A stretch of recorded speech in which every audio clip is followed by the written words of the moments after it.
Troops foil bandits' attack, recover weapons in Taraba local government area. Taraba Disability Group appealed to Governor Kefas for support. FG distribute 800 smart boards.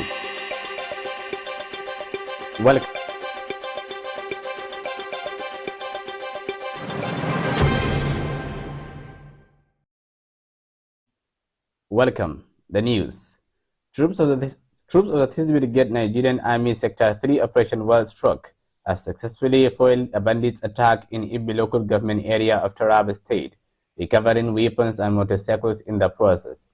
The operation followed credible intelligence received on 9 October 2025 from locals around Majebiu village, alerting troops deployed at Tabga Nagasawa village to an invasion by armed men suspected to be bandits. According to the Acting Assistant Director, Army Public Relations, Lieutenant Muhammad Umar, the assailants were reportedly shooting sporadically, vandalizing properties and dispossessing residents of motorcycles and other valuables.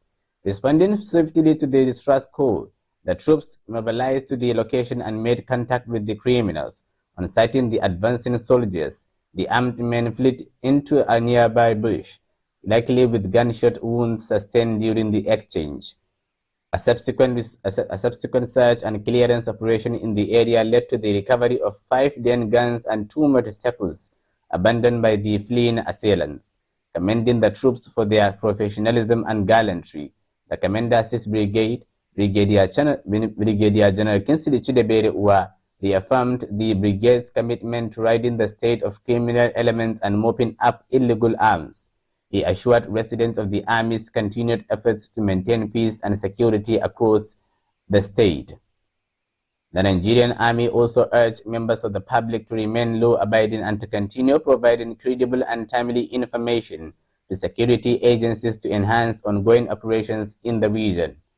In another report, the Taraba State chapter of the Nigerian Association of the Blind has appealed to Governor Abu Kefas for urgent support and active participation in the upcoming 2025 International White Cane Day celebration. In an open letter signed by the state chairman, Wendari Mamteyan, the association urged the governor to approve funding for the 2-day event and to personally attend, highlighting the importance of his presence as a symbol of inclusivity and government support. The annual event, which celebrates the achievements and resilience of the blind and visually impaired, is scheduled for October 15 and 16. Activities will include a symbolic road walk from the Ministry of Works to the Government House on the first day, as gathered by Daily Post, followed by a grand celebration on the second day. Tayan said they humbly plead with His Excellency to remember their program and to grace the occasion with his presence. The letter stated that the governor's attendance will not only bring immense joy and encouragement to their members, but also send a powerful message of inclusion and compassion for all persons with disabilities in the state. Acknowledging Governor Kefas' track record for attending various state functions, they noted with concern that he has yet to grace an event organized by the blind community. They expressed hope that his administration's commitment to disability inclusion would be demonstrated more visibly this year. In another report, the Minister of Education, Tunji Lausa, on Friday flagged off the distribution of over 800 interactive smart boards to selected primary and secondary schools across the 36 states and the Federal Capital Territory. At the flag-off held at Queen's College, Lagos, the minister explained that the initiative aligns with the government's agenda to integrate technology into teaching and learning processes. Alausa added that the initiative aims not only to harness digital technology in classrooms to make teaching and learning more engaging, interactive and effective, but also enhance people's comprehension and teachers' delivery. Alausa said basic education learners and teachers in pupils' schools would be beneficiaries of the smart boards, as he assured that teachers would be trained on the issue of interactive smart boards for lesson delivery. He further explained that the initiative aligned with the Universal Basic Education Commission's Digital Learning Roadmap and National Education Strategy. The minister also spoke of the partnership of the Universal Education Commission with the state Universal Education Boards and other agencies, leading to distribution of over 1,000 interactive smart boards nationwide, with accompanying teacher training. He said the partnership has also facilitated the provision of 140 token computers for learners with visual impairment, supply of 250 desktop computers for second chance schools to support ICT-enabled learning for out-of-school children. Let's go for a short break. When we come back, the news will continue. Stay tuned.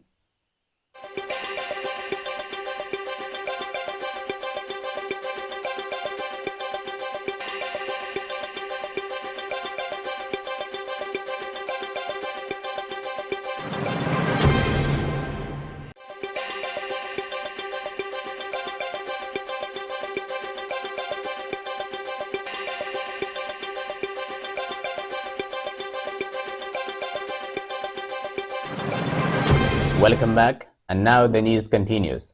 The Nigerian Union of Pensioners has decreed the worsening plight of its members, lamenting that many pensioners, especially those at the state level, still earn as little as 50,000 monthly despite the rising cost of living.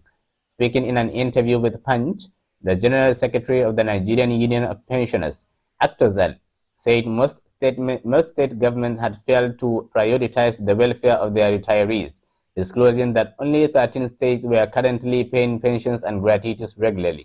He faulted the federal government's pension-backed loan scheme, arguing that most retirees lack the financial means to repay them. He called that the government, through the Nigerian Consumer Credit Corporation, launched a pension-backed loan scheme designed to empower retirees. The NUP also reiterated its demand for a 60,000 minimum pension to help cushion the impact of inflation on retirees, while appealing for compulsory health insurance coverage, subsidized transportation, and food support for pensioners. According to the NUP, the soaring cost of living and the high prices of goods and services have made it almost impossible for most retirees to survive on their current earnings. He urged the government to ensure that any future increases in minimum wage or pension were reflected in both the old and contributory pension schemes to guarantee fairness and sustainability. In another report, the Coordinating Minister of Health and Social Welfare, Professor Muhammad Ali Pate, has called for a unified national approach to empower women and girls across the sectors. Speaking at a meeting of the Presidential High-Level Advisory Council on the support of women and girls in Nigeria in Abuja, Pate stressed the need to align fragmented initiatives under one coordinated framework. According to him, empowering women and girls is essential, not only for gender equity but also for unlocking Nigerians' demographic potential, improving health outcomes, and driving economic growth. He emphasized the administration's whole-of-life course approach under the Renewed Hope agenda, citing Nigeria's alarming maternal mortality rate responsible for nearly 1 in 5 global deaths as a preventable tragedy.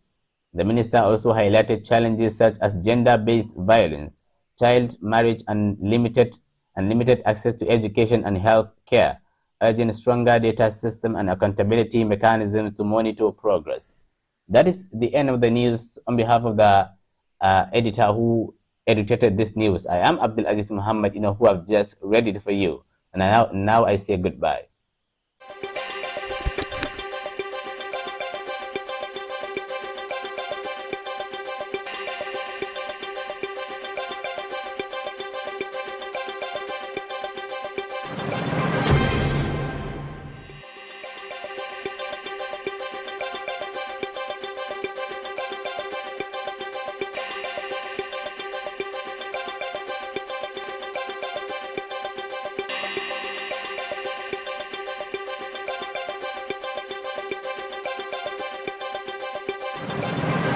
Says 35 per hour. They're listening to 2.5 hours a day, 35 per hour, 84 per day, 591 per week, being told about alcohol and drugs in these lyrics.